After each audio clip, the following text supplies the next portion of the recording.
बिस्मिल्लाहिर्रहमानिर्रहीम। अस्सलाम वालेकुम नाज़रीन, आप देख रहे हैं प्रोग्राम सिटी एट 10 और मैं हूं आपकी मेज़बान अना यूसुफ। उम्मीद है आप सभी लोग ठीक ठाक होंगे। कोशिश हमेशा यही होती है, आगाज़ खुशगवार करें, आप लोगों को एक अच्छा सा मैसेज दें और मुस्कुराहटें बिखेरें। लेकिन क्या करें, गम गुस्सा लोगों में इतना पाया जा रहा है।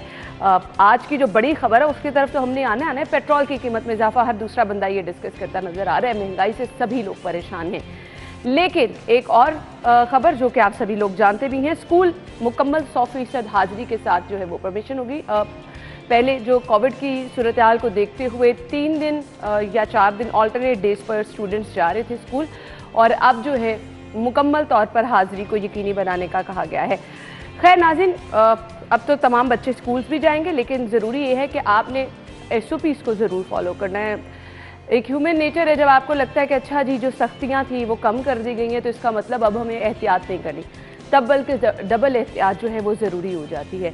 एहतियात कीजिए अपने लिए और अपने घर वालों के लिए। सेकेंडली, मैचेस भी हो रहे हैं, शहर में ट्रैफिक भी जैम है, लोग परेशान भी हैं कि ट्रैफिक में इतना सारा पेट्रोल कैसे जलाएं। दिल लोगों के जल रहे हैं इस टाइम। हमने आना है अपनी खबरों की तरफ भी, आज के मेहमानों से भी आपकी मुलाकात कराएंगे और कुछ बात होगी। ये जो सियासी गर्मा गर्मी है ये किस चीज़ की तरफ जा रही है, किस मार्च की तैयारियां अलहदा की जा रही हैं। मार्च भी खैर होने जा रहा है, तो हमने बहुत सारी चीज़ें आज के शो में डिस्कस करनी है। सबसे पहले आगाज़ करते हैं आज की अच्छी बात। नहमदुहु व नसल्ली अला रसूलिहिल करीम। मेरे दोस्तों, बुज़ुर्गों, भाइयों, मेरी बहनों, आज का मेरा पैगाम ये है कि मैं ये बयान कर रहा था कि बदनसीब की 5 अलामतें हैं। दूसरी अलामत बदनसीब की ये है जुमूदुल आइन, जिसकी आँखों से अल्लाह के खौफ की वजह से आंसू न बहते हों। जिसकी आँखों से अल्लाह के खौफ की वजह से आंसू न बहते हों, ये आदमी समझ ले कि अल्लाह के यहाँ बदनसीब इंसान है। मेरे दोस्तों, बुज़ुर्गों, भाइयों, हमने लोगों के सामने तो रोना सीख लिया, काश कि ये आंसू हमारे खालिक के कायनात के सामने बह पड़ते तो हमारी दुनिया के तमाम मसाइल हल हो सकते हैं। अल्लाह मुझे भी आपको भी अल्लाह के सामने आंसू बहाने की तौफीक अता फरमाए। आमीन आमीन आमीन आमीन सुम आमीन। और जब आप अल्लाह ताला के सामने आंसू बहा के कोई भी फरियाद करते हैं, मेरा नहीं ख्याल कि कोई आपकी ऐसी दुआ हो जो आप सच्चे दिल से मांगे, अपने रब के हुजूर आंसू बहाएं तो वो रद्द हो जाए। थोड़ा सा लेट ज़रूर हो सकती है, लेकिन आपकी दुआ इंशाल्लाह ज़रूर पूरी होगी। ये थी आज की अच्छी बात। आगे बढ़ते हैं, खबरों की तरफ चलते हैं, लेकिन वो अच्छी खबरें नहीं हैं। आज की पहली खबर क्या है? महंगाई का नया रिकॉर्ड, पेट्रोल की कीमत 160 रुपये फी लीटर तक पहुँच गई।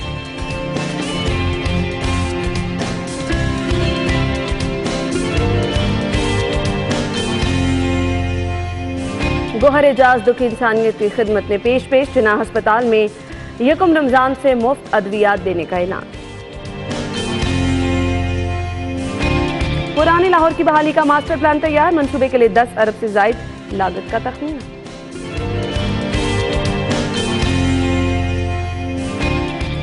रिवर रावी मंसूबा, मॉडल सब्जी फ्रूट मंडी का मंसूबा डकार किया।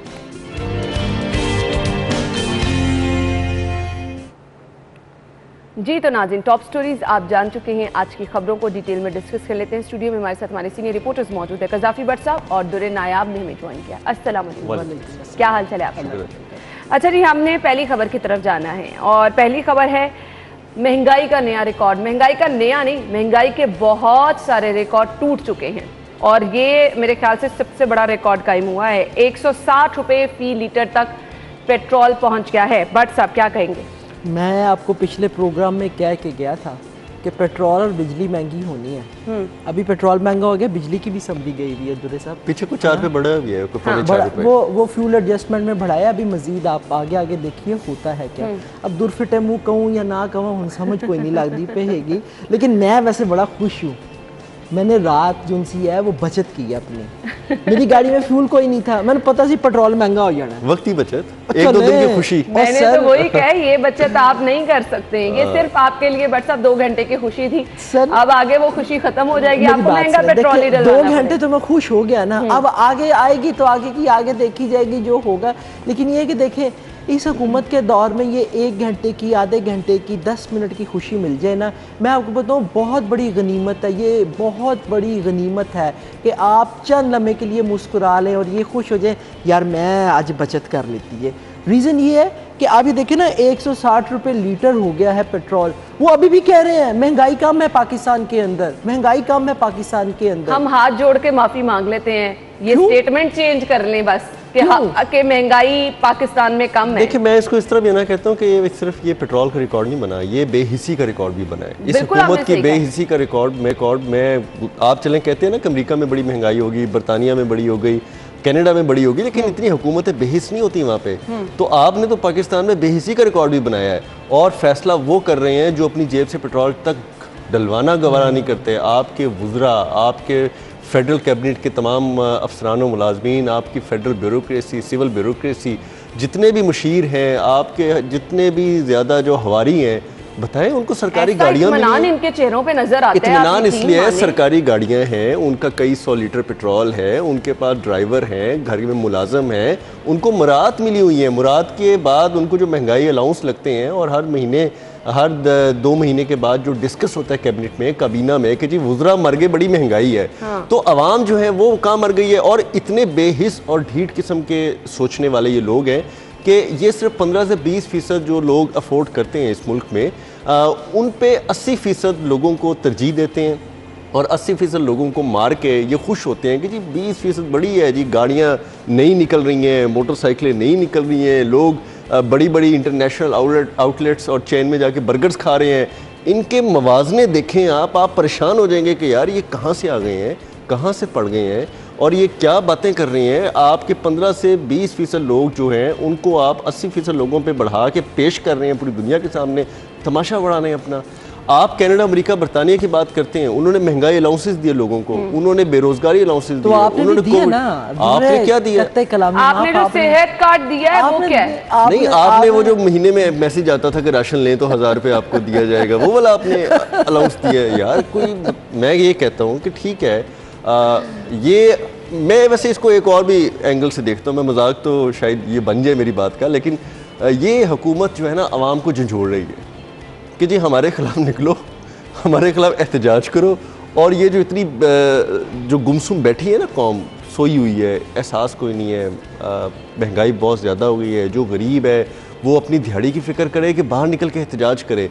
ये बहुत सारे कॉमन इश्यूज हैं, तो उनको झंझोड़ा जा रहा है। मैं एक चीज़ व्हाट्सअप सोचती हूँ, आई एम सॉरी मैं आपकी बात काट रही हूँ, मुझे लगता है कि हम सब लोगों की ख्वाहिश होती है कि हम अपनी ज़िंदगी को आसान बनाएं, सहूलियात ऐड करें, छोटी गाड़ी या बड़ी गाड़ी लेनी है, अब ये सहूलत होनी चाहिए हमारे पास। अब जितनी सहूलियात हम अपनी ज़िंदगी में लेके आते रहेंगे दुरे नाब, हम उतने ही पिसते चले जाएंगे। हमारे पास छोटी गाड़ियाँ हैं, बट साहब के पास भी ऑफिस के साथ छोटी गाड़ी है, मेरे पास भी बहुत छोटी गाड़ी है, अब उसमें भी हमसे पेट्रोल अफोर्ड नहीं हो रहा। और मैं तो शायद अगले कोई महीने के अंदर ना 15-20 दिन मोटरसाइकिल पर आ करूँगा और 10 दिन फ्यूल इस्तेमाल करके गाड़ी के जो कर मैं बड़ी देर का, आपको याद है मैं प्रोग्राम में साइकिलें ले लें, यकीन करें कि मैं साइकिल वाकई तैयार करवा रहा हूँ। जितनी दूर आपका घर है ना, आप सुबह फजर के टाइम चला करेंगे नहीं वो और फिर 9 बजे पहुंचा। तो यार क्या करूँ, आप मुझे बताएं कि मैं पेट्रोल अफोर्ड कर सकता हूँ? आप पेट्रोल आप खुद कह रहे हैं कि मैं 15-20 दिन जो है मोटर बाइक पे रहूंगा। जो बाहर चले, हम 15-20 दिन हम अफोर्ड कर सकते हैं। जो बाहर लोग काम कर रहे हैं, रेडी बान है, जो रिक्शा चलाने वाला है, कल एक शॉट हमारे पास आया, आप यकीन करेंगे, जो PSL मैच आप कर रहे हैं, अल्लाह की कसम मेरा दिल कर रहा है मैं यहाँ पे लिटरली गालियाँ निकालूं। क्यों? वो कहता है जी कि जिस दिन का PSL स्टार्ट हुआ है मैं डेली बेसिस पे बच्चों को स्कूल लेट लेके आ रहा हूँ, वो घर वाले कह रहे हैं कि जी हम आपसे बच्चे ले लेंगे, आप बच्चों को जो है वो लेट लेके आते हैं। अब वो बेचारा वो क्या करे?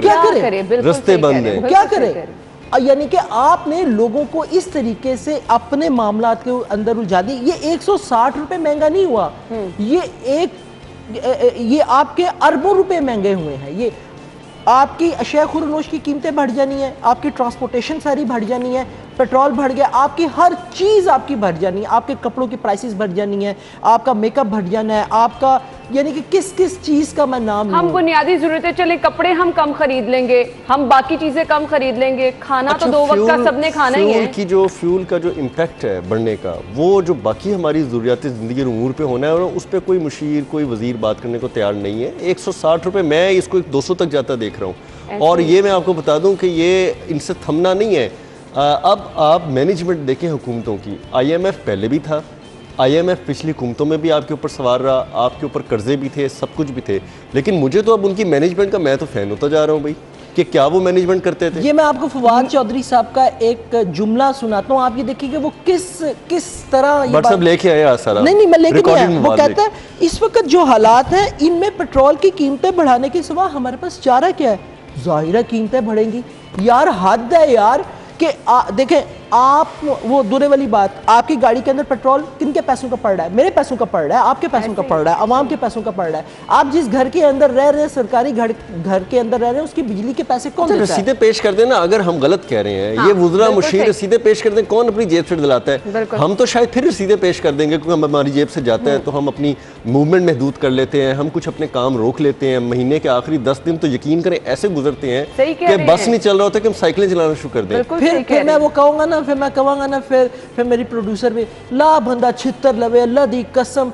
वो ना, आपने कभी गर्मियों के अंदर सड़क बनते देखी आपने कभी? उसे भाप उठ रही नहीं, भाप नहीं उठ रही होती भाई, उसके ऊपर उसको पहले वो खेड़ा जाता है, उसके अंदर मजदूर बड़ी गर्मी के अंदर आप काम कर, फिर उसके ऊपर ना वो बजरी डाल के लुक डाली जाती है, गरम गरम लुक। मैं आपको ऑनेस्टली बताऊं, इनको वहां पे लटा के ना दौड़ नहीं कुछ होगा, बस सब आप डालने जितना मर्जी जज्बाती हो रहे हैं। हाँ। लेकिन मैं ये देख रहा हूँ कि अगर PTI की गवर्नमेंट जो चल रही है, बाकी तो अल्लाह जानता है क्या होने वाला है, अगर इस साल, सवा साल, 1.5 साल निकालते हैं तो ये लुक आपकी और मेरी कमर पे बिछनी है महंगाई से। ये छोड़ दें, उनको कुछ होना है। मुझे याद आता है, ये लोग कहते हैं कि जी आर्टिफिशियल तरीके से डॉलर कंट्रोल किया गया था, आर्टिफिशियल तरीके से। कम से कम आवाम तो सुख में थी ना, मुझे ये बता दें। अब जो परेशानी आवाम के लिए रह गई है, हर आप सो के उठते आपको पता चलता है। मुझे एक इनके मिनिस्टर ने, अच्छे दोस्त है हमारे, PTI की है, नहीं मुझे उन्होंने जो बात की है ना, उन्होंने मुझे जो बात की है ना, मुझे लाजवाब कर दी है। मैंने कहा ये क्या मैटर है, ये वाली बात ना कि वो इतना मैनेज करते थे, डॉलर आर्टिफिशियल कंट्रोल था, IMF को चकमा दे देते थे, सब कुछ होता था। कहता यार हमारे जो सोचने वाले हैं ना, जो हमारे थिंक्स हैं, जो आसपास है, अगर IMF या कोई भी पावर महंगाई करने के हवाले से या फैसला करने में उनको कहे ना कि बैठ जाओ, तो वो लेट जाते हैं। हाँ। तो इतनी एडवांस आप उनको कंप्लाइंस देंगे इदारों को, तो आपके साथ यही होगा भाई। अभी देखे ना, अभी आपका पेट्रोल, मैंने उस दिन भी कहा, यकीन करें कि सैलरी पर्सन के ऊपर ये मजीद टैक्स लगा रहे हैं। आपको अगली किस्त IMF से उसी सूरत में मिलनी है जब आप सैलरी पर्सन सर, ये शराइत IMF की मानते जाएंगे, हमें दबाते जाएंगे। दुरे नायाब शराइत पहले भी थी, शराइत पहले भी थी। देखिए शराइत पिछली गवर्नमेंट में भी थी, पिछली गवर्नमेंट में भी IMF के प्रेशर्स थे, लेकिन वो किस तरह से इनको चकमा दे के किस तरह से अपना सिस्टम चला लेते थे। अब तो ये सिस्टम समझना पड़ेगा कि भाई आप लोग क्या करते थे, क्योंकि बकौल इनसे ज्यादा कर्ज वो ले रहे थे, इनसे ज्यादा कौम को उन्होंने कर दिया, इनसे ज्यादा डॉलर, पेट्रोल, हर चीज को मार उन्होंने दे दी। और हम तो हलाल पेट्रोल, हलाल महंगाई, हराम महंगाई के चक्कर में उलझ के तब्दीली जो है ना, वो अब हमें आड़े हाथों क्या खा रही है। तब्दीली खा रही है, दीमक की तरह खा रही है। बिल्कुल सही कह रहे हैं आप। आम आदमी का अना ईमानदारी वाली बात है, कोई हाल नहीं है मेरे से। मैं अगर कोई कोई अना कोई चीज़ आप खरीदने जाऊँ ना, अगर कोई मेरे से कहेगा ना कि ये 200 रुपये की चीज़ है, मैं, आप यकीन करें कि मैं उसके साथ प्राइस के ऊपर बार्गेनिंग ही नहीं करता। मैं ये कह रही थी ना, हम कहते हैं गिराम फरोशी बहुत हो रही है, तो फिर लोग क्या करें? फिर कोई भी जो है ना, वो ये नहीं चाहेगा कि सीधे रास्ते से काम करे, कारोबार करे, घर चले जाए। इतनी मुश्किलें जब आप पैदा कर देंगे। अब जब दुकानदार वो देखेगा कि ऊपर चीनी आटा चोरों का कुछ नहीं बना, इन्फ्लेशन के अंदर जिन्होंने दिहाड़ियाँ लगाई, जिन्होंने चीनी और आटा पे सट्टा खेला, उनका कुछ नहीं बना, तो दुकानदार तो 100 का 50 कमाएगा फिर। सर मेरी बात सुने, फिर आप ये ना कि शहर के अंदर जराइम की सूरत हाल बढ़ गई है।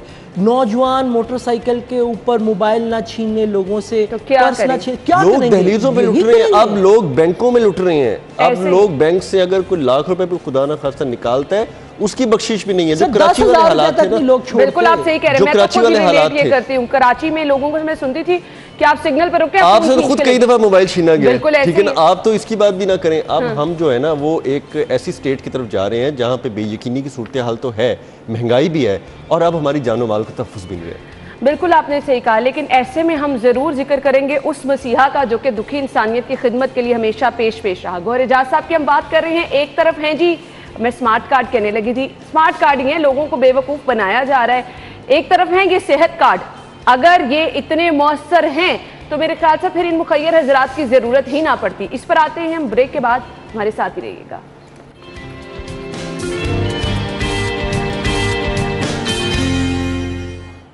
ब्रेक के बाद आपको खुश आमदीद कहेंगे।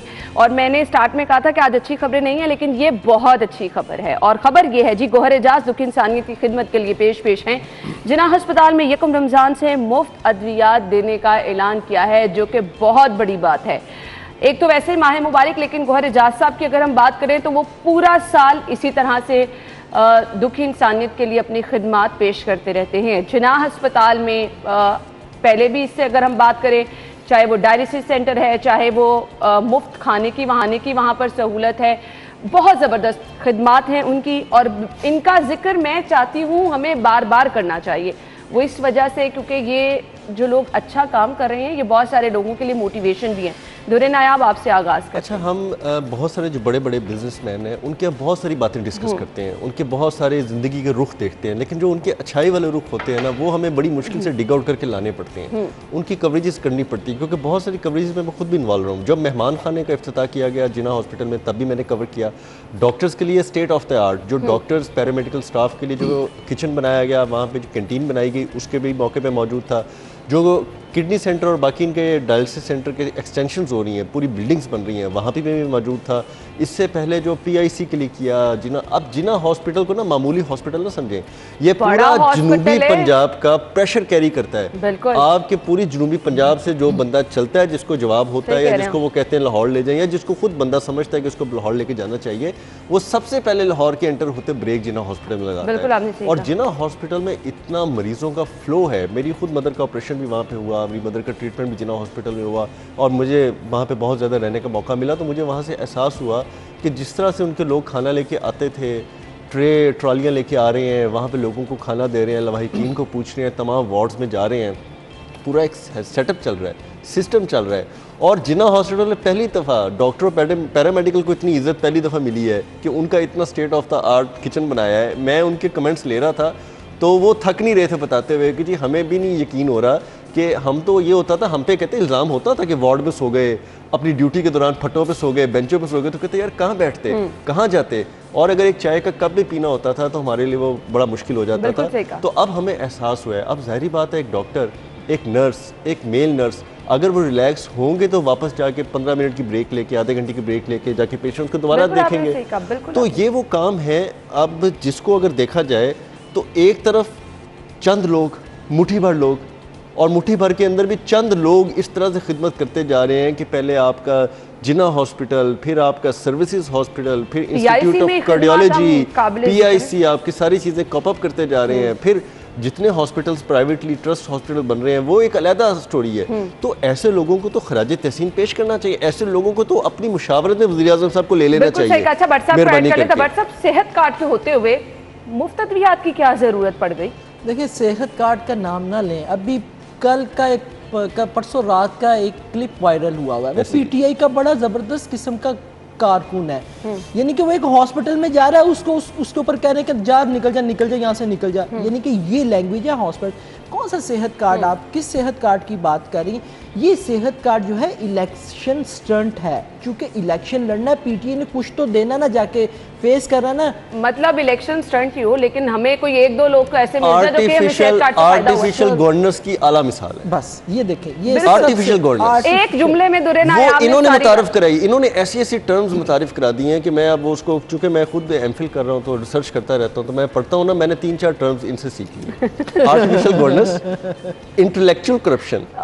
इंटेलेक्चुअल करप्शन ये होती है कि आप और मैं इस काबिल नहीं है कि हमें स्क्रीन पे बिठा दिया जाए, तो इन्होंने उस तरह के लोगों को उन सीटों पे बिठा दिया जो, ये इंटेलेक्चुअल करप्शन की बहुत आला मिसाल है जो शायद आने वाले निसाब के दिनों में कई सालों में पढ़ाई जाए कि एक माली करप्शन थी, एक मोरल करप्शन थी, एक इंटेलेक्चुअल करप्शन थी कि आपने उस इंटेलेक्चुअल बंदे का हक छीना और उसकी जगह एक ऐसे बंदे को लगा दिया जिसे आप अपनी कंपनी का मैनेजर भी ना रखें। तो बहुत सारी टर्म्स जो है इस गवर्नमेंट से मैंने सीखी हैं। तो ये सेहत कार्ड पे जो भट्ट साहब ने बात की ना, बिल्कुल जायज़ है, ये एक स्टंट है और ये स्टंट पिछली गवर्नमेंट में भी आया, ये कोई नई चीज़ नहीं है। पिछली गवर्नमेंट से अगर आप रिलेट कर रहे हैं तो दुर्नायाब इतने बुरे हालात नहीं तो थे। उस गवर्नमेंट में भी लोगों को अस्पतालों से मिल रही थी। अब हालात ये हैं कि बहुत सारी क्रॉनिक डिजीजेस की अभी तक भी क्लैरिटी नहीं है, और जहाँ क्लैरिटी है वहाँ पे लोग एक्सेप्ट नहीं कर रहे। जो वाकया वायरल हुआ, वाकई उस हॉस्पिटल के अंदर, शादमान के अंदर बड़ा अच्छा हॉस्पिटल है, प्राइवेट हॉस्पिटल है, नहीं वो अच्छा हॉस्पिटल है, लेकिन वो छुरा भी बड़ा मारता है, वो एक्सेप्ट नहीं कर रहे ना सर। हर जगह पे यही सूरत हाल है। आप एक थोड़े दिनों बाद जो है ना, वो एक चाचे या मामे के पुत्र का जिनसे है ना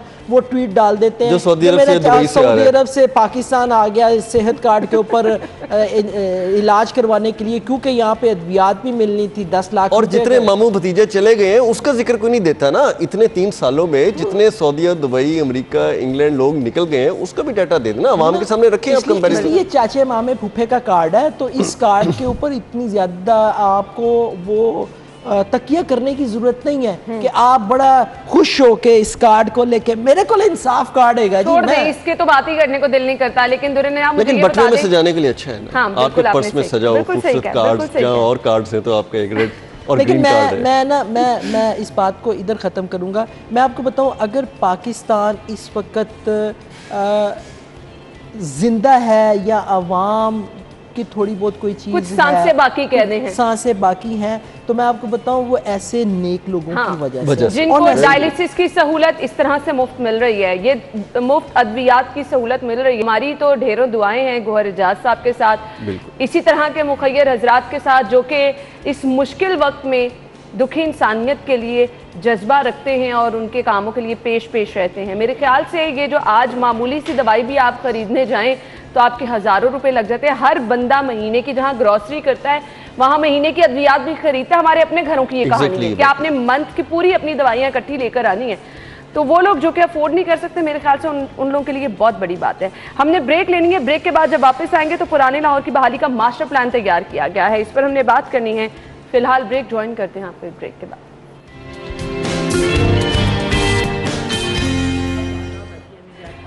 स्टूडियो में आपको एक बार फिर से खुश आमदीद कहेंगे। खबर यह है, मंसूबे के लिए 10 अरब से ज्यादा लागत का तखमीना लगाया गया है। ये अरबों रुपए सिर्फ इन मंसूबों के लिए मास्टर प्लान तैयार किया जाएगा पुरानी लाहौर की बहाली का।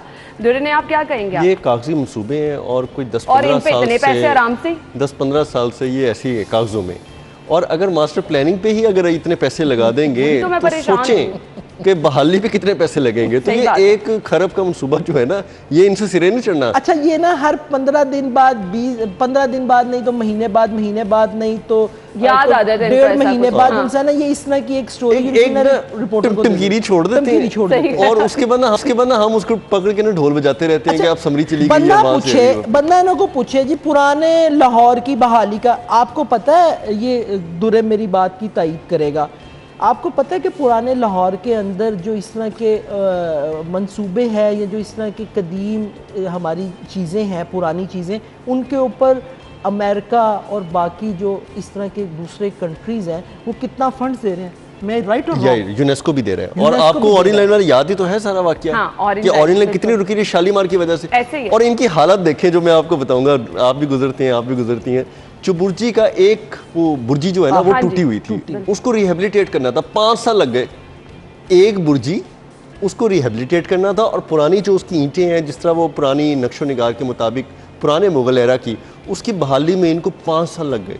और अगर पूरा लाहौर अंदरून इनको करना पड़ गया वॉल सिटी। अच्छा आप पुराने दरवाजों और ये अच्छा वहां से आप तजावजात तो हटाते नहीं है यार, आप तजावजात हटाएं, आपका पुराना लाहौर वाजी हो जाएगा। अच्छा, जो वहां के असल मसाइल है बिजली के, लेस्को के, कि जिस तरीके से वहां पे वो तारे गुंजल बने हुए हैं, गुंजल पड़े हुए हैं बाकायदा। अच्छा, वहाँ पे जो सड़कें तंग है, वहाँ पे तजावजात की जो भरमार है, उनको नहीं हटाना। खूबसूरती के लिए जो है वो कितने 10 अरब रुपए, 10 अरब है ना जी? हाँ जी। अच्छा, उनको ड्रेनेज वाटर के लिए ना जो पानी का निकास होता है उसके लिए नाली सिस्टम छुटकारा नहीं दिलाना उसको, वो जो पेंट करना है, ईंटों की पॉलिश कर देनी है, उसमें जो पैसा मुझे लगाना ये बता दें दुर्रे नायाब, अभी जो मंसूबे हमारे बहुत ज़्यादा ज़रूरी हैं, जिनकी अनाउंसमेंट भी की गई है कि शहर में ये तरक्याती मंसूबे होने हैं, उनके कंपैरिजन में ये पुराने लाहौर की बहाली क्या बहुत ज़्यादा ज़रूरी है? भट्ट साहब ने बहुत अच्छी बात की, और शायद ये पुराना कहीं विरसे को, सकाफत को देखते आ रहे हैं कि लाहौर की पुरानी जो बहाली है वो उसकी नफासत से, उसकी सफाई से, उसके तजावज़ात के मामलात से,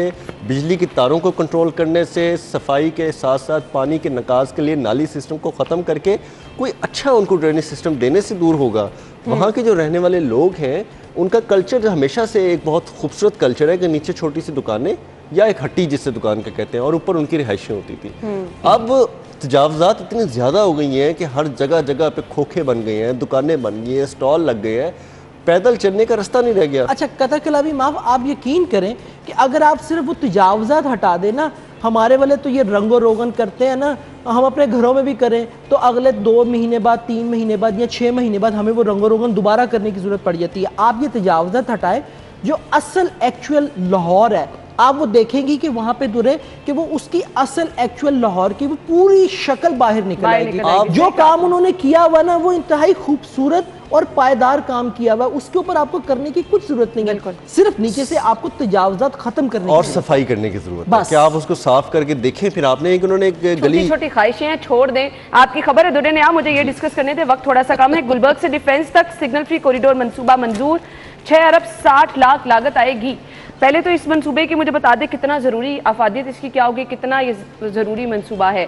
फिर मुझे ये भी बता दें इतने सारे मंसूबे अनाउंस करे जा रहे हैं, उम्मीदें दिलाई जा रहे हैं, टाइम कितना रह गया है, क्या होगा? अच्छा, अब 2 बातें हमको समझने की ज़रूरत है कि वॉल सिटी में आम लोग रहते हैं ना, लेमैन, भोले लोग, पुराने, उनको तो शायद कोई जल्दी हो ना हो, लेकिन ये जो अशराफिया के ट्रैक्स हैं ना, ये बहुत तेजी के साथ मुकम्मल होंगे। लैंड क्रूजर आप इनको इजी ना लें। ये सही कह रहे हैं। अब मैं सेंटर पॉइंट से चलूंगा, मैंने फिरदौस मार्केट में जो नया अंडरपास बना है लाल शहबाज कलंदर, उस पे जाऊंगा, आगे ब्रिज आएगा, ब्रिज जिना ब्रिज पे मैं क्रॉस करूंगा तो फिर आगे इशारा है उसको रिमूव करना है, इन्होंने वहाँ पे अंडरपास बना देना है, वो सिग्नल फ्री हो गया। उसके बाद आगे जाएंगे तो घोड़ा चौक आ जाता है, एक तरफ कैंट जा रहा है, एक तरफ डिफेंस जा रहा है, वहाँ पे सिंगल 2 लेन फ्लाईओवर होगा, उससे आप डिफेंस पे चले जाएंगे। डिफेंस आ गए 2.5 किलोमीटर टोटल फेज 5 लालक जान चौक और रिंग रोड को मिलाने तक जो है वो सिग्नल फ्री है। आपके अंदर 2 ये इशारे बहुत इंपॉर्टेंट है, अगर ये सिग्नल फ्री हो जाए तो आप मेन बुलेवार्ड गुलबर्ग से ना सिर्फ कैंट, डिफेंस, मेन आपकी जो रिंग रोड है उसको क्रॉस करके बेदिया रोड तक एक्सेस लेंगे। आप 15-20 किलोमीटर का जो सफ़र करके जाते थे आपको इस एक ट्रैक में मिल जाएगा और तकरीबन ये हार्डली 9-10 किलोमीटर बनेगा। तो उसके लिए अब ये इतना पैसा लगा रहे हैं, लेकिन वहाँ पे आपने मैंने ट्रैवल नहीं करना, वहाँ पे किसी वॉल सिटी में रहने वाले किसी आम बंदे ने ट्रैवल नहीं करना, वहाँ पे किसी आम बंदे ने ट्रैवल नहीं करना, वहाँ पे बड़ी बड़ी जो गाड़ियां रखने वाले अमीर लोगों ने करना है। झंडे वाली गड्डियां लंगड़ियां झंडे वाली। ये खबर को वाइंड अप करने वाली आपकी बात नहीं है, हम क्यों करें? अच्छा मैं वाइंड अप मैं देखिए हम कहते हैं सानू गवर्नमेंट ने कहा था कि हम इस मुल्क से गुर्बत खत्म करेंगे, तो गुर्बत खत्म हो रही है ना, गरीब मुकाओ बड़ा रहेगा वही जो अब अफोर्ड करेगा, इसी तरह से खत्म हो रही है, ऐसे ही मारी जाओ। नाज़रीन हमने एक ब्रेक है, ब्रेक के बाद जब वापस आएंगे तो अगली खबर हम डिस्कस करेंगे। रिवर रावी मंसूबा, मॉडल सब्जी और फ्रूट मंडी का मंसूबा डकार गया। इतने सारे मंसूबे, कुछ मंसूबे वैसे ही खत्म हो जाएंगे नए मंसूबों की जद में आके, लेकिन ये मंसूबे फिर मैं ये पूछूंगी शुरू हो जाएंगे, अनाउंसमेंट हो जाएगी, मुकम्मल भी होते नजर आएंगे या नहीं? बात करेंगे इस पर ब्रेक के बाद, वापस आते हमारे साथ ही रहिएगा।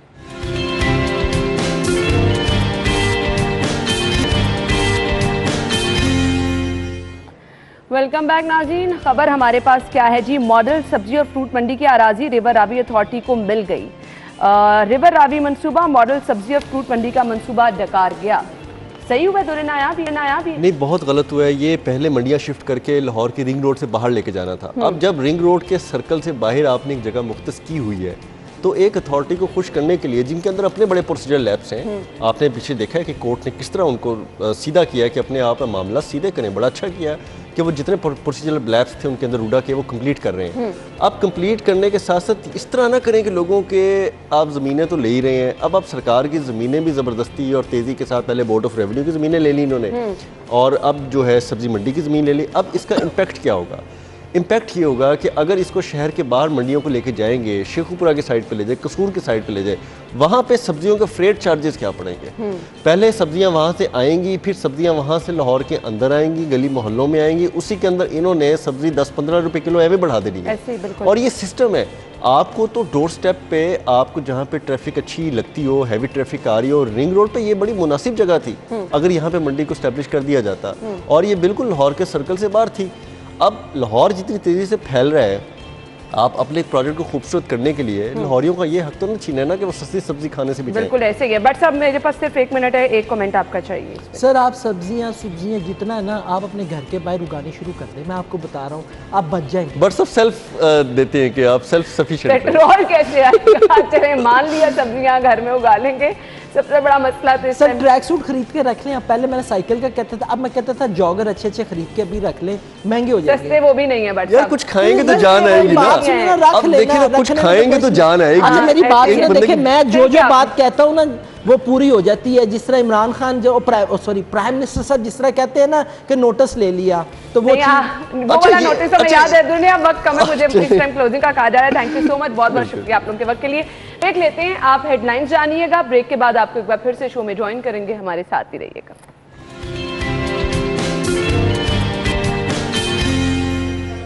ब्रेक के बाद आपको खुश आमदीद कहेंगे और प्रोग्राम के हिस्से में हम सेगमेंट शामिल कर रहे हैं और जान लेते हैं हमने आज के भाव, क्योंकि हर जगह पे बात हो रही है कि महंगाई है, सब्जियां किस कीमत पर मिल रही हैं। फाहद की तरफ चलते हैं। जी फाहद। जी बिल्कुल, आपको बताएं कि सब्जियों की कीमतों में मामूली उतार चढ़ाव का जो सिलसिला है वो जारी है। कुछ सब्जियां आम आदमी की ख़रीद से बाहर हो चुकी हैं, जबकि कुछ सब्जियां जो हैं वो उसी रेट पर बरकरार हैं। बात की जाए आज के सब्जियों के रेट्स की, तो प्याज जो है वो सरकारी कीमत उसकी 27 रुपये है, जबकि ओपन मार्केट में उसको 35 से 40 रुपये फ़ी किलो में फ़रोख्त किया जा रहा है। इसी तरह से आलू जो सरकारी रेट है वो 20 से 22 रुपये फ़ी किलो है, मगर जो मार्केट में उसको 35 से 40 रुपये फ़ी किलो में फ़रोख्त किया जा रहा है। इसी तरह से पालक की बात की जाए तो पालक का सरकारी रेट 40 रुपये, जबकि ओपन मार्केट में 45 से 50 रुपये में फ़रोख्त की जा रही है। मेथी की बात की जाए, मेथी 60 से 70 रुपये के दरमियान फ़रोख्त हो रही है। इसी तरह मटर जो है, मटर 80 से 90 रुपये फ़ी किलो में फ़रोख्त हो रहे हैं। और जो बैंगन है, बैंगन का सरकारी रेट 80 रुपये फ़ी किलो है, लेकिन जो मार्केट में 95 से 100 रुपये फ़ी किलो में फ़रोख्त किए जा रहे हैं। मूंगरे सरकारी रेट 100, जबकि ओपन मार्केट में 110 से 120 रुपये फ़ी किलो में फ़रोख्त हो रहे हैं। इसी तरह से टमाटर का सरकारी रेट 100, 110, जबकि ओपन मार्केट में 120 से 140 रुपये के दरमियान तक फ़रोख्त किए जा रहे हैं। लहसुन की बात की जाए तो लहसुन जो है वो देसी 230 से 250 रुपये के दरमियान, और जो अदरक है, अदरक की बात की जाए तो 215 से 250 रुपये के दरमियान अदरक फ़रोख्त की जा रही है। करेले जो है, करेले क्योंकि बेमौसमी सब्ज़ी आजकल हुई हुई है, इस वजह से 250 से 300 रुपये के दरमियान करेले फ़रोख्त किए जा रहे हैं। ये थी तमाम तर सब्जियाँ। हाँ, थैंक यू सो मच। सब्जियों की कीमतें आपने बता दी और अच्छी खासी महंगाई है जी। ये मामूली सी सब्जियां हैं, 400 रुपये से नीचे नहीं है, जिसकी वजह से लोग बेचारे क्या उनके तासुरात हैं वो भी हम आपको टाइम टू टाइम दिखाते रहते हैं। Thank you so much Fahad, सब्जियों की कीमतें आपने हमें बताई। प्रोग्राम के हिस्से में हम बात कर रहे हैं जी, आम आवाम की ही बात करेंगे। हम मौजूदा सूरत हाल पर भी ज़रूर जिक्र करेंगे। मंजरनामा जो सियासी है आपके सामने है, ऑपोजिशन भरपूर तैयारी के साथ हमें नज़र आ रही है। ख़ास तौर पे अगर हम बात करें शहबाज शरीफ साहब की, आजकल मुलाकातों का सिलसिला जारी है, तो इन मुलाकातों के पसे पर्दा जो चीज़ें हैं वो आज हम मंजर आम पर लाने की कोशिश भी करेंगे, जानेंगे भी कि आगे प्लान ऑपोजिशन का क्या है। हुकूमत जो कि अवाम को टफ टाइम दे रही है, ये ऑपोजिशन हुकूमत को भी टफ टाइम देगी या नहीं, इस पर हम बात कर लेते हैं। हमारे साथ स्टूडियो में हमारे मेहमान जिन्होंने ज्वाइन किया है, जनरल सेक्रेटरी पाकिस्तान मुस्लिम लीग नून खादिम इमरान नज़ीर साहब मौजूद हैं, उन्हें खुशामदीद कहेंगे। अस्सलाम वालेकुम खादिम साहब, क्या हाल चाल है आपका? खादिम साहब, सबसे पहला सवाल ही आपसे ये होगा, मैंने कहा हुकूमत अवाम को टफ टाइम दे रही है, पता नहीं ऑपोजिशन को दे रही है नहीं दे रही, हम तो बहुत मुतासर हो रहे हैं। जो परेशानी आज सुबह उठते ही खबर मिली और हर जगह पर आपको लोग यही डिस्कस करते नजर आ रहे हैं कि 20 रुपये पेट्रोल महंगा हो गया, क्या करें हम? ना देखें, जो बात आपने कही है ये कोई अब नई बात तो रही नहीं। अगर आप पेट्रोल प्राइसेस का मियां नवाज शरीफ साहब के दौर से मुवाजना करें तो आपको डबल से भी ज़्यादा कीमत महसूस होगी कि डबल को भी हम क्रॉस कर चुके हैं। और ये थोड़ा थोड़ा करके 10-10, 20-20, 15-15 रुपए करके आहिस्ता आहिस्ता ये वो जो अवाम को रुलाने का वादा करके आया था, जो कहता था मैं रुलाऊंगा, मैं इनको सताऊंगा, वो असल में अवाम को रुलाने और सताने की बात करता था। और वो साथी और वो लोग जो बेचारे उसकी नौसरबाजी में आ गए और ये समझते रहे कि शायद को मसीहा पाकिस्तान को बचाने आ रहा है। देखें, एक दो चीज़ें होती हैं, एक होती है नलायकी और एक होता है कि आप एहसास से आरी हों। इस गवर्नमेंट का प्रॉब्लम यह है कि एक तो ये दबा के नलायक हैं, दूसरा एहसास से भी आरी हैं। जब हुक्मरानों का माइंडसेट ये हो कि हमारे मुल्क में महंगाई तो सबसे कम है, दुनिया में तो महंगाई ज्यादा है और हम कोई गलत नहीं कर रहे। मुझे ये इत्मीनान नहीं समझ आता कैसा है कि आप एक जुमले में बात को ही वाइंड अप कर दें कि पूरी दुनिया के मुकाबले में हमारी महंगाई बहुत कम है। देखें, बात फिर वही मैं बड़ी अजीब सी बात करने लगूँ कि एहसास की बात होती है, सोचने की बात होती है। जब आपके दिल में ये बात घर्ज कर चुकी है कि शायद आपकी आवाम बहुत अमीर है, उसे फर्क ही नहीं पड़ता। एहसास की बात कर रहे हैं तो एहसास प्रोग्राम तो ये लेकर आ रहे हैं। देखिए वो क्या है एहसास प्रोग्राम, वो बेनजीर भुट्टो साहबा के नाम से जो प्रोग्राम चल रहा था, जिसको हमने उन्हीं के नाम से चलाया, उसी का चरबा है ना। कोई नई चीज तो लेकर नहीं आए हैं। तो कोई एक प्रोग्राम ऐसा जो ये नया लेकर आए हो सिवाय मुल्क को कर्जों की दलदल में धकेल दिया। जब वो इमरान खान साहब कहाँ गए जो चीख चीख के कहा करते थे कंटेनर पे, जब $1 बढ़ता है तो समझो वज़ीर आज़म चोर है और इतना अरब रुपए पाकिस्तान के एक एक बच्चे पे कर्जा बढ़ जाता है। आज डॉलर कितने रुपए बढ़ चुका है, आज कोई पूछने वाला है? और वो इमरान खान कहाँ गया, वो असद उमर कहाँ गया जो 40 रुपए लीटर पेट्रोल की डिमांड किया करता था जब पेट्रोल 65 रुपए लीटर था, और आज 160 को भी आप जो है वो क्रॉस करने जा रहे हैं और आपको फिक्र ही नहीं है और आपको परेशानी नहीं है। यकीन कर लें कि मेरा दिल, एक तो लफ्ज़ है ना कि दिल खून के आंसू रोना, मैं रात बड़ी शदीद तकलीफ में था ये सोच सोच के कि चलो यार हम सब तो कहीं ना कहीं से किसी ना किसी तरह से गुजारा कर रहे हैं, लेकिन वो दिहाड़ीदार, वो बेचारा, वो लड़का जिसने बाइक पे अपनी रोजी रोटी कमानी है, जो फूड पांडा में काम करता है, जो डिलीवरी बॉय है, जो उस तरह के दीगर काम करता है, वो क्या करेगा? फादर साहब, यहाँ पर हर दूसरा बंदा जो है ना वो ये चीज अपना मसला बता रहा होता है कि तनख्वाह आने से पहले लोगों से कर्ज लेकर, और जैसे तनख्वाह आती है वो कर्ज उतारने में पहले तो चले मुल्क कर्ज पे चल रहा था। इमरान खान साहब ने मेहरबानी ये फरमाई है और अल्लाह ताला भला करे उन लोगों का जो बड़े शौक से इनको लेकर आए थे, अवाम जिनको बड़ा शौक था कि इमरान खान आएगा तो पता नहीं क्या होगा। अब एक एक बंदा कर्ज पे चल रहा है। मैं आपको जेन्युइन बात कर रहा हूँ, जो मीडियोकर्स हैं बुरी तरह तबाह हो गए हैं, जिनके लिए अपनी सफेद पोशी का भरम रखना भी जरूरी है, जो किसी के आगे हाथ फैलाना भी मुनासिब नहीं समझते, उन्हें समझ नहीं आ रही वो क्या करें। वो अल्लाह की तरफ देखते हैं और यकीनन अल्लाह की ज़ात अब जो है वो इसका रास्ता निकालेगी। और कहते हैं जुल्म तो जुल्म है, बढ़ता है तो मिट जाता है।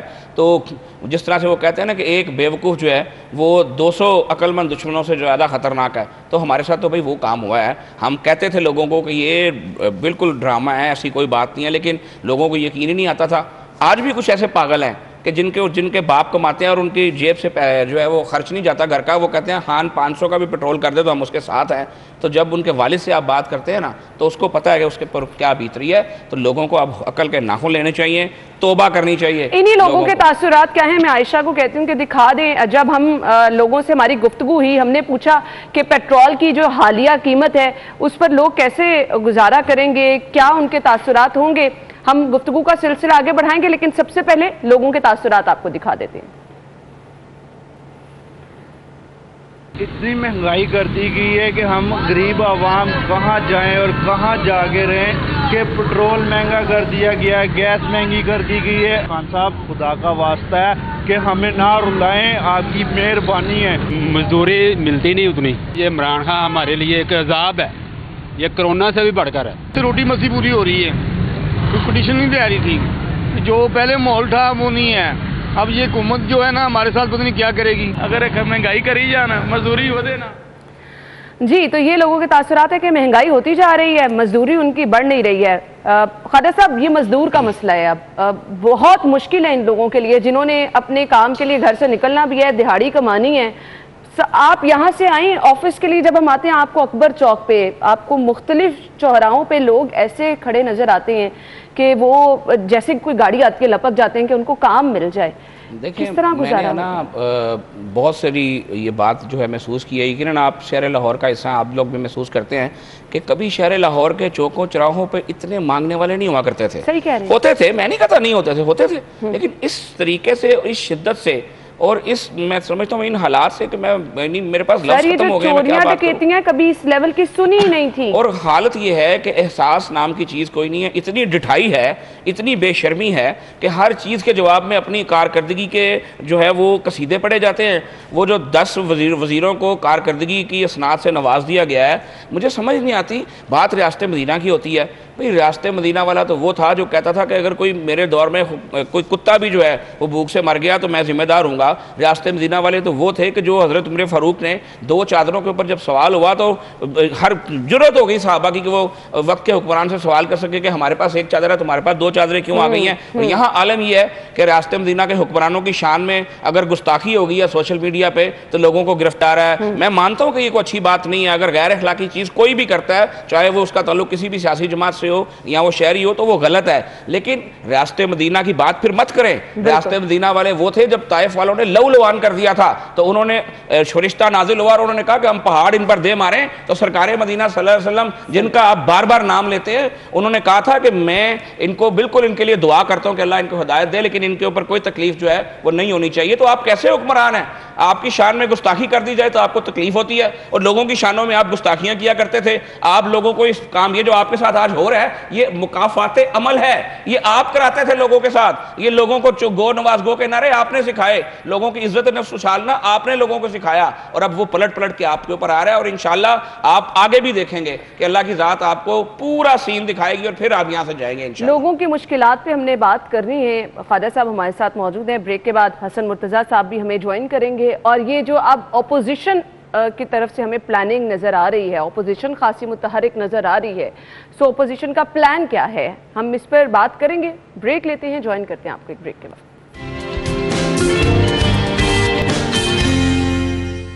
ब्रेक के बाद आपको एक बार फिर से खुशामदीद कहेंगे। सियासी मंजरनामे पर हम नज़र डालने वाले हैं। जो मेल मुलाकातें हमें नज़र आ रही हैं, एक हलचल सी है। तो ये हलचल जो है, इसमें अवाम का कोई जिक्र कर रहा है, अवाम के लिए कोई सोच रहा है या नहीं? क्योंकि इस टाइम हम अवाम की बात कर रहे हैं जो कि बहुत ज़्यादा परेशान है। जनरल सेक्रेटरी पीपल्स पार्टी पंजाब हसन मुर्तज़ा साहब भी हमें ज्वाइन कर चुके हैं। स्टूडियो में हमारे साथ ख्वाजा इमरान अजीज़ साहब मौजूद हैं और हम गुफ्तगू का सिलसिला आगे बढ़ाएंगे। अभी हम हसन मुर्तज़ा साहब की जानिब जाएंगे और एक कमेंट चाहिए, ये जो हालिया पेट्रोल की कीमतों में इजाफा हुआ है। फिर हम आते हैं जी, जो अपोजिशन की अब हिकमत अमली क्या है। अस्सलाम वालेकुम हसन मुर्तज़ा साहब, क्या हाल चाल हैं आपके? जी वालेकुम अस्सलाम, खैरियत जी, शुक्र। थैंक यू सो मच, बहुत बहुत शुक्रिया। पेट्रोल की कीमत में इजाफा हुआ, अवाम में गम गुस्सा बहुत ज्यादा है, क्या कहेंगे आप? देखें जी, ये तो बड़ा जालमाना इजाफा है। कोई 12 रुपये कुछ पैसे जो है वो पेट्रोल महंगा हुआ है, 9 रुपये कुछ जो है वो डीजल महंगा हुआ है। मैं समझता हूँ कि डीजल जो है ख़ास करके अगर आप देखें तो ज़रूरी पर्पज़ के लिए यूज़ होता है, और पहले ही जो इनपुट्स हैं जिसमें फर्टिलाइज़र है, पेस्टिसाइड्स हैं, सीड्स हैं, डीजल है, वो इतने एक महंगे हैं कि छोटे काश्तकार को तो ख़ास करके क्रश करके रख दिया गया है। उसकी ज़राअत ख़त्म हो गई है, उसकी इनकम ख़त्म हो गई है, उसके पास कोई इतनी जमा पूंजी भी बेचारे के पास नहीं होती। पहले ही वो आरटी का और मिडल मैन का जो है वो मफरूज होता है, और बिजली का महंगा होना, ये सारी चीज़ें जो हैं मैं समझता हूँ काश्तकार के लिए तो बहुत ही मुसीबत जो है वो आ गई है। और बाकी जो चीज़ें हैं उनकी भी सारों की कीमतें बढ़ेंगी, बिजली महंगी मज़ीद होगी। इस महीने 3 रुपये कुछ पैसे बढ़ी है, अगले महीने फिर बढ़ेगी, उससे पहले 1 महीना बढ़ चुकी है। तो मैं समझता हूँ कि आने वाला वक्त जो है वो बड़ा ही सख्त है। और यही वज़ीर आज़म जो आज वज़ीर आज़म मौसूफ हैं, ये फरमाते थे कि अगर बिजली महंगी हो तो आप समझें कि चोर है वज़ीर आज़म और डाकू है वज़ीर आज़म। तो आज मैं समझता हूँ कि अगर हम ये बात कहें तो सोशल मीडिया पे एक गालियों की भरमार और एक अजीब सा हंगामा खड़ा कर देते हैं। आम आदमी जो है उसकी ज़िंदगी अजीरन हो गई है। आज अगर अपोजिशन बाहर नहीं निकलती, अपोजिशन उनकी बात नहीं करती, तो फिर बराबर की वो मुजरिम है। हसन मुर्तज़ा साहब, अवाम ने भी अब अपोजिशन से ही उम्मीदें लगा ली हैं। ख्वाजा इमरान अजीज़ साहब, आपसे मैं ये जानना चाहूँगी, खासे मुतहरिक नज़र आ रही है अपोजिशन और प्लानिंग भी नज़र आ रही है, क्या प्लान है, हिकमत अमली अब आगे क्या है? मार्च की भी हम बाज़गत सुन रहे हैं, और अगर हम स्पेशली शहबाज शरीफ साहब को देखें, मेल मुलाकातें बढ़ती चली जा रही हैं। देखिए ना, जो सूरत हाल डेवलप कर दी गई है, जो पाकिस्तान का हुलिया बिगाड़ दिया गया है, मैं समझता हूँ कि पहले जब हम बात करते थे तो हमें बहुत सारे लोग कहते थे कि जनाब बड़ी जल्दी आप ये कर रहे हैं, हालांकि ये तो वो हुकूमत है जिसने 90 दिन के वादे किए थे। हम तो लंबी बात ही नहीं करते। इन्होंने तो कहा था कि हम 100 दिन में करप्शन खत्म करेंगे, 100 दिन में पता नहीं पाकिस्तान को कहाँ से कहाँ पहुँचा देंगे। तो करप्शन खत्म क्या करनी थी, आज 4 साल होने वाले हैं, करप्शन इंडेक्स पाकिस्तान जो है उसमें पाकिस्तान तरक्की कर गया बदकिस्मती से। जो करप्शन खत्म करने का वादा करके आए थे उनके दौर में सबसे ज्यादा करप्शन हुई, और जो माजी के हुक्मरानों को करप्ट कहते थे, तारीख ने, वक्त ने साबित किया कि वो हुक्मरान करप्शन कंट्रोल करने में आपसे कहीं बेहतर थे। और उसके बाद जो महंगाई की सूरत हाल है वो आपके सामने है। गुड गवर्नेंस नाम की तो चीज ही कोई नहीं, मैं गुड की बात क्या करूं, गवर्नेंस नाम की कोई चीज नहीं है। तो जब इतनी नालायकी हो, इतना बुरा हाल हो, तो फिर कब तक आंखें बंद करके देखा जा सकता है। तो ओपोजिशन रहनुमाओं ने अपने जाती इख्तलाफात को, बहुत सारे होते हैं, सियासी इख्तलाफ राय हर जगह मौजूद होता है, सगे बहन भाई की जाती राय जो है वो फर्क हो सकती है। तो इसी तरह हमारी और जिस तरह हसन साहब की पार्टी है, दूसरी पार्टी है, हमारा पॉइंट ऑफ व्यू डिफरेंट हो सकता है, लेकिन सब मुहिब्बे वतन है अल्हम्दुलिल्लाह, सब पाकिस्तान की खैर चाहते हैं, सब ये चाहते हैं कि पाकिस्तान जो है वो तरक्की करे, उसके अंदर जो ये खराबी हो रही है उसको कंट्रोल किया जाए। तो इसलिए हमने अपनी ज़ातियात के मामलात को फिलहाल उठा के साइड पे रखा है, और आज हम एक मकसद लेकर सब एक दूसरे के पास जा रहे हैं और इकट्ठे हो रहे हैं कि इन नलायक हुक्मरानों से, इन करप्शन ज़दा हुक्मरानों से और इन ढीठ हुक्मरानों से, कि जिनको अवाम की परेशानी का एहसास ही नहीं है, इनसे निजात हासिल की जाए। और निजात हासिल करने के लिए हर आईनी, हर कानूनी हरबा भरपूर इस्तेमाल किया जाएगा। देखें, जैसे पीपल्स पार्टी लॉन्ग मार्च कर रही है, एहतजाज करना हक है, जमहूरी हक है, तो पीपल्स पार्टी कर रही है। इसी तरह हम मुलाकातें कर रहे हैं। जरदारी साहब हमारे पास खाने पे तशरीफ लाए, बिलावल भुट्टो साहब तशरीफ लाए, फिर जरदारी साहब जो है वो चौधरी बरादरान से मिले, फिर शहबाज शरीफ साहब मिले, MQM से मुलाकातें हुई। ये मुलाकातें इस चीज़ का हिस्सा हैं कि हम इत्तेहादियों को जाकर ये बात बावर करा रहे हैं कि भाई इस हुकूमत का अब मजीद साथ देना जो है वो मैं समझता हूं कि एक संगीन जुर्म होगा। और आपको हम ये मुतनब्बा करने आए हैं, बताने आए हैं कि अगर आप अब भी इस हुकूमत का साथ देते रहे तो अवाम आपको भी उतना ही मुजरिम समझेगी जितना इमरान खान और उसके वजीरों को समझेगी। हसन मुर्तजा साहब, आपकी तरफ में आना चाहूंगी। मार्च की तैयारियां पाकिस्तान पीपल्स पार्टी की जानिब से की जा रही हैं, एक्चुअल आपका प्लान क्या है? कोई प्लान नहीं है जी, एहतजाजी मार्च है जो मिज़ार कायद से शुरू होगा 27 फरवरी को, और वो सिंध के मुख्तलिफ हिस्सों से होता हुआ जनूबी पंजाब में आएगा, सादकाबाद और सब्जल की बाउंड्री से, और फिर वो सेंट्रल पंजाब में चीचा। हसन मुर्तजा साहब, इस एहतजाजी मार्च का एजेंडा क्या है? क्या नारा लेके चलेंगे आप? देखें जी, आज तो महंगाई नारा है, बैड गवर्नेंस है, महंगाई है, आपका लॉ एंड ऑर्डर है, मुल्क के अंदर गवर्नेंस नाम की चीज कोई नहीं है, मुल्क के अंदर गवर्नमेंट की रेट ही खत्म हो गई है।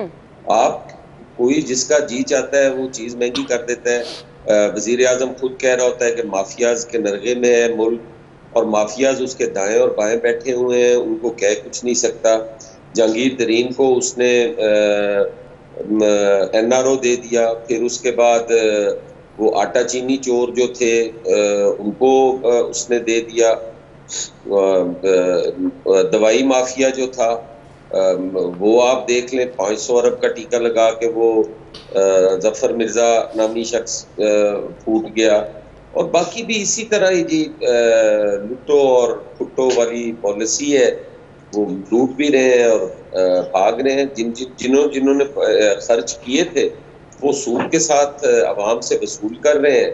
और इमरान खान जो है वो ईमानदार आदमी है, सच्चा आदमी है, नेक आदमी है, अपने किचन चलाने के लिए उसका कोई कारोबार नहीं है। हसन मुर्तजा साहब बजा फरमा रहे हैं, इतनी सारी तारीफें कर रहे हैं। हसन मुर्तजा साहब सैयद बादशाह हैं, जो कहते हैं ठीक करते हैं। क्योंकि देखें ना, बात यह है कि हम जब कोई बात करते हैं तो 2 जवाब हमें आगे से मिला करते थे। आजकल जरा शिद्दत कम हो गई है कि जनाब हैंडसम बड़ा है, ठीक है जी, और दूसरा जनाब बड़ा ईमानदार है, और कोई बात नहीं। फिर अगला नैरेटिव ये बनाया गया क्या करें जी, इर्द गिर्द चोर इकट्ठे हो गए हैं पर बंदा बड़ा ईमानदार है। मुझे बताएं, एक शख्स जो हो नमाजी परहेजगार ईमानदार होगा तो कहते हैं a man is noun by the company he keeps. इंसान अपने दोस्तों से पहचाना जाता है। तो आप इनके दोस्त देख लें, कोई जैसे हसन मुर्तज़ा साहब ने फरमाया, कोई आटा चीनी चोर, कोई दवाइयों का चोर, कोई टैक्स का चोर, कोई फर्नेस ऑयल का चोर, यानी चोरों की बारात इकट्ठी की हुई है और फिर भी बंदा ईमानदार है। तो भाई ऐसे अगर बंदा ईमानदार है तो इसको ले जाओ किसी मस्जिद में जाकर बिठा के इसको तबलीगी जमात का सरबराह बना दो।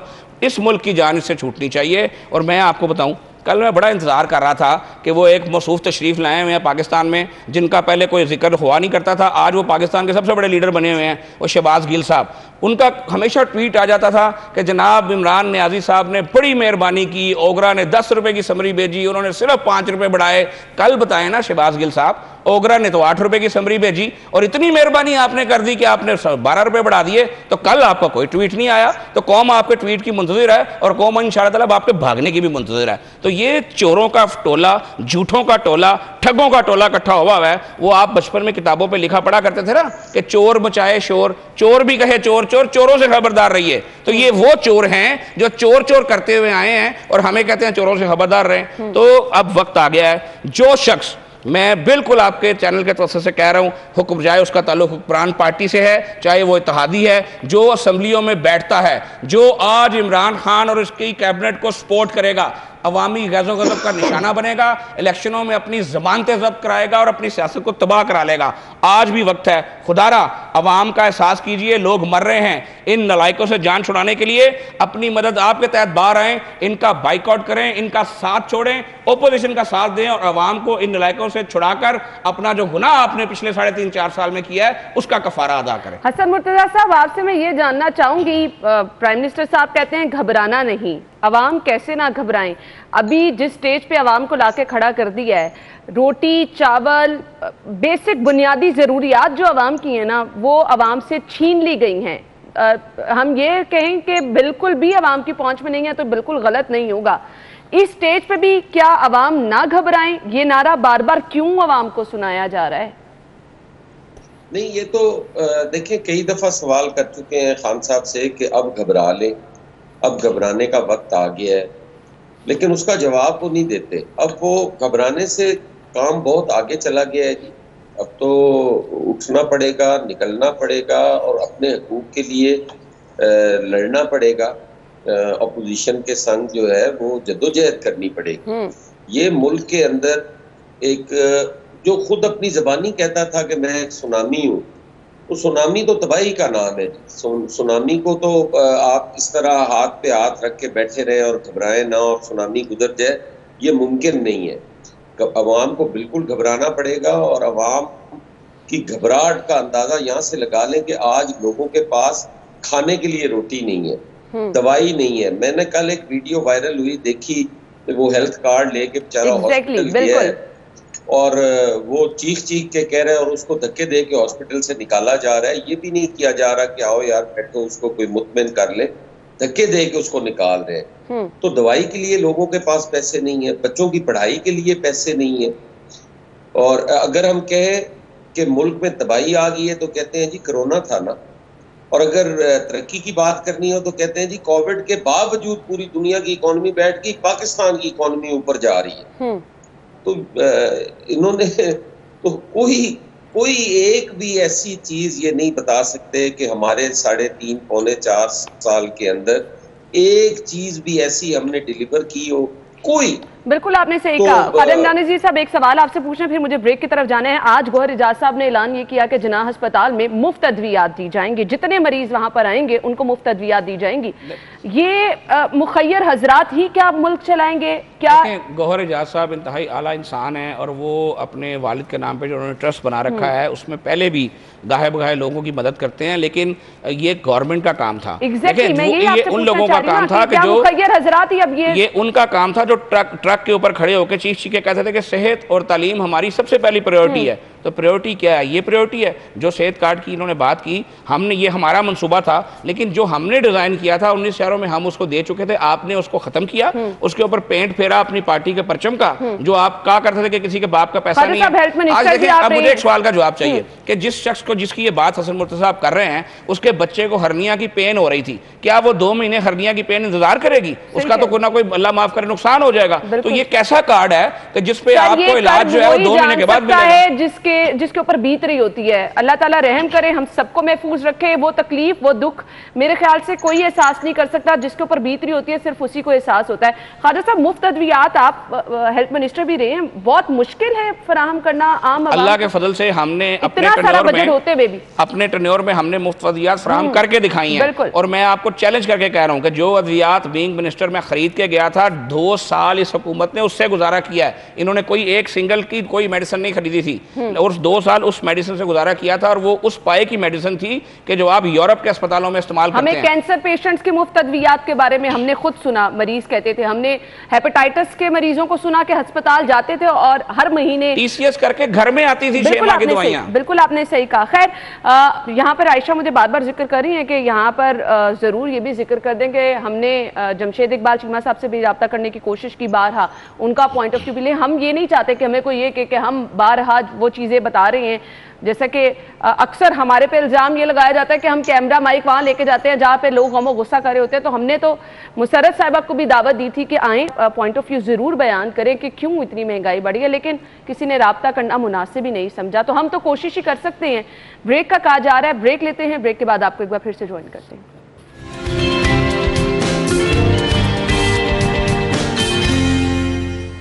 ब्रेक के बाद प्रोग्राम में आपको एक बार फिर से खुशामदीद कहेंगे। बहुत ज़्यादा ज़रूरी है कि अब अपोजिशन की सफ़ों में इत्तेहाद हो। जो मार्च की एक जानिब तैयारी की जा रही है, एक जानिब हम देख रहे हैं कि मेल मुलाकातें बढ़ रही हैं और हुकूमत को टफ टाइम देने की कोशिश की जा रही है, लेकिन इसके लिए ज़रूरी है क्या ये अपोजिशन जमातें आपस में मुत्तफिक हैं, एक एजेंडे पर हैं?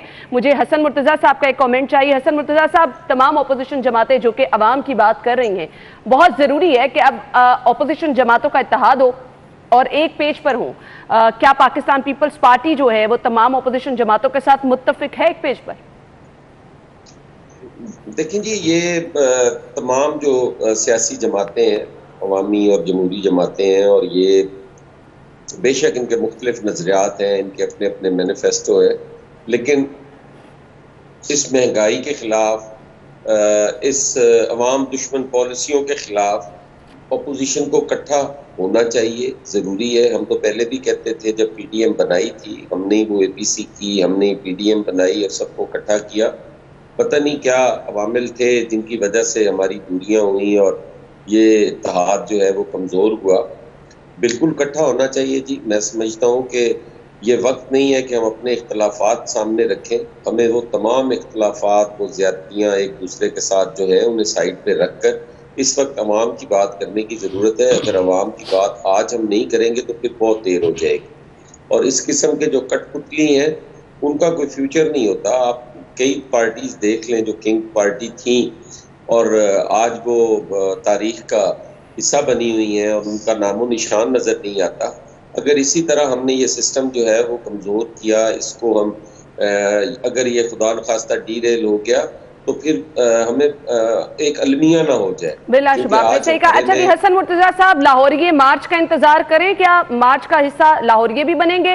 और लाहौरियों के लिए एक मैसेज भी आपका चाहिए मुझे। देखें जी, लाहौर जो है वो पंजाब का दिल है और जो भी तहरीक लाहौर से चलती है वो हमेशा कामयाब होती है। पाकिस्तान पीपल्स पार्टी एक वक्त में लाहौर की जमात थी, लाहौर की बेस थी। आज अगर हमें उसमें कमी आई है तो आज भी लाहौरियों के, मैंने तो NA 133 में देखा जी, लाहौरियों के दिल धड़कते हैं पीपल्स पार्टी के साथ और उनको इसका हिस्सा बनना चाहिए। कता नज़र पीपल्स पार्टी या नून लीग, आज मुल्क को ज़रूरत है और मैं लाहौरियों से तवक्को करता हूँ कि वो बाहर निकलेंगे, हमारे साथ मिलेंगे और इस तहरीक को कामयाब करेंगे, इस अजाब से इस मुल्क की जान छुड़वाएंगे। Thank you so much. Hasan Murtaza साहब हमारे साथ मौजूद थे। मार्च का इंतजार करें। आप लोग इस मार्च में शिरकत करेंगे? क्या आप मुस्लिम लीग नून वेलकम कहेगी पीपल्स पार्टी के इस मार्च को? देखें, बीइंग अ पॉलिटिकल वर्कर मैं ये उम्मीद का इजहार करता हूँ कि जब जो भी कोई ऐसा एक्शन, जो भी कोई ऐसा एहतजाज जो इस अवाम दुश्मन हुकूमत के ख़िलाफ़ होगा, जो इस अवाम दुश्मन हुकूमत को अपनी अवाम दुश्मन पॉलिसियों से बाज रखने के लिए किया जाएगा, जो अवाम को इस महंगाई के अज़ाब से निजात दिलाने के लिए किया जाएगा, उसमें कोई भी पोलिटिकल पार्टी हो, सबको इकट्ठा होकर शरीक होना चाहिए। और डेफिनेटली मुझे उम्मीद है कि आइंदा आने वाले दिनों में अगर पाकिस्तान पीपल्स पार्टी हमें इसकी दावत देगी तो हम ज़रूर इसमें इंशाल्लाह शिरकत करेंगे। लेकिन चूँकि ये पार्टी का एक फ़ैसला होता है और पार्टी का फ़ैसला जो है कोई एक अकेला शख्स नहीं करता, इवन मियां नवाज शरीफ साहब भी अपने दोस्तों और CEC की मुशावरत से फ़ैसला करते हैं, तो हम बिल्कुल खुशामदीद कहेंगे इंशाल्लाह। और मैं ये समझता हूँ कि जो इस हुकूमत ने कर दिया है, आज अभी आप पॉलिटिकल पार्टीज़ की बात कर रही थी, जिस तरह हसन मुर्तज़ा साहब ने कहा कि हमारे नज़रियात मुख्तलिफ हैं, हमारे मैनिफेस्टो मुख्तलिफ हैं, लेकिन आपको नज़र आएगा कि तारीख़ में पहली मरतबा इक़्तिदार की लालच के बगैर और अपनी ज़ाती मुफाद को पीछे फेंक के अपोजिशन इकट्ठी होगी और इमरान खान जैसी नालायक हुकूमत से निजात दिलाने के लिए आगे आएगी। ये मैं आपको जो वर्ड दे रहा हूँ, इसको याद रखिएगा कि अपने ज़ाती मुफाद को हम पीछे डालेंगे और अपने इक़्तिदार के लिए नहीं, पाकिस्तान को बचाने के लिए अवाम ने अपोजिशन की तरफ अपनी नज़रें जमा ली हैं, क्योंकि अवाम जिस कर्ब से गुजर रही है इसका अंदाज़ा कोई नहीं कर सकता। अस्पतालों में कोई नहीं सुनने वाला, तालीम का अगर देखें तो बुरा हाल हो गया है, सस्ती सब्जियां, फल, बुनियादी ज़रूरतें अवाम से छीन ली गई हैं। दूर तो क्या, अब छीना जा रहा है सब कुछ अवाम से। बेरोज़गारी हर तरफ है, जराइम बढ़ते जा रहे हैं, और क्या रह जाता है? मैसेज क्या होगा आपका लाहौरियों के लिए? देखें, लाहौरियों के लिए मेरा मैसेज है कि देखें, खुदा ने आज तक उस कौम की हालत नहीं बदली, ना हो ख्याल जैसे अपनी हालत के बदलने का। तो घर बैठे कुड़ने से बेहतर है, जो आप कुड़ते रहते हैं, आप जब भी अपोजिशन तबले जंग बजाए बाहर निकलें, कुर्बानी दें, खड़े हों, मिलकर इस हुकूमत का मुकाबला करेंगे, मिलकर इन नलायकों को निकालेंगे और मिलकर आपको इस महंगाई के अज़ाब से इंशाल्लाह ताला बचाएंगे। और एक आखिरी बात मैं कहना चाहता हूँ कि इन हुक्मरानों को भी मैं ये कहना चाहूँगा कि अब भी वक्त है, होश के नाखून लो, बदले और इंतकाम की बात को दफन करो। अगर तो शहबाज शरीफ साहब के पीछे पड़े रहते हो 24 घंटे, अगर ओपोजिशन के लोगों को गिरफ्तार करने से पेट्रोल सस्ता होता है, महंगाई नीचे आती है, गुड गवर्नेंस होती है, तो भाई सबको कर लो।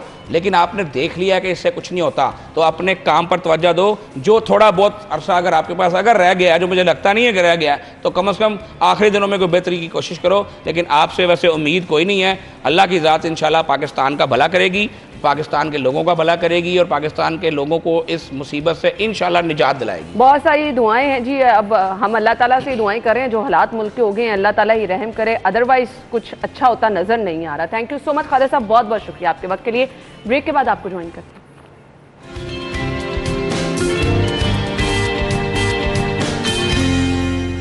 खुश आमदीद आपको कहेंगे। मौसम की सूरत हाल हम जानने के लिए कोमल की तरफ चलेंगे। जी कोमल, बताइए बाहर मौसम आज कैसा है?